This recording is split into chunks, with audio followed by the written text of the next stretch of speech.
ایک دفعہ ایک بنی اسرائیل کی عورت حضرت موسیٰ علیہ السلام کی خدمت میں حاضر ہوئی اور عرض کرنے لگی کہ اے موسیٰ، مجھ سے ایک بہت بڑا گناہ ہو گیا ہے اور میں اس گناہ سے توبہ کر چکی ہوں، مگر آپ میرے لیے مغفرت کی دعا فرما دیں تو امید ہے کہ آپ کی دعا کی برکت سے اللہ میری توبہ قبول فرمائے۔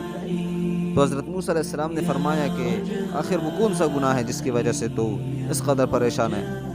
تو اس عورت نے کہا کہ اللہ کے نبی، پہلے تو میں نے حرام کاری کی، پھر اس حرام کاری سے میرا بچہ پیدا ہوا تو میں نے شرم کی وجہ سے وہ بچہ قتل کر دیا، بس یہ گناہ ہے جس کی وجہ سے میں بہت پریشان ہوں۔ تو موسیٰ علیہ السلام یہ سن کر بہت غصہ ہوئے اور غصے میں فرمایا، کم بخت دور ہو جا، کہیں تیری وجہ سے ہم غارت نہ ہو جائے، ہم تباہ نہ ہو جائے، ہم سے دور ہو جا۔ یہ بدکار عورت آپ کے غصے کے یہ حالت دیکھ کر وہاں سے چلی گئی۔ اس کے جاتے ہی جبرائیل علیہ السلام وحی لے کر حضرت موسیٰ کے پاس آئے اور فرمایا کہ اے موسیٰ، رب العالمین آپ سے سوال کرتے ہیں کہ کیا تمہارے نزدیک اس عورت سے زیادہ بدتر اور اس حرام کاری سے زیادہ برا کوئی اور فعل نہیں ہے، کوئی اور کام نہیں ہے؟ تو موسیٰ علیہ السلام نے جواب دیا، اس سے بھی زیادہ برا کام ہو سکتا ہے، اس سے بھی برا کوئی کام ہو سکتا ہے۔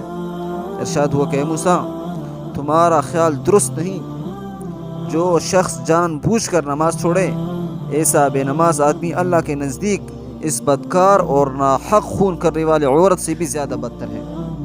تو میرے بھائیوں، غور کرنے کی بات ہے کہ موسیٰ علیہ السلام کی شریعت میں صرف 2 نمازیں فرض تھی، جب ان نمازوں کا چھوڑنے والا آدمی اللہ کے نزدیک بدکار عورت سے بھی زیادہ مجرم ہے، تو آپ صلی اللہ علیہ وسلم کی امت پر تو 5 نمازیں فرض ہیں۔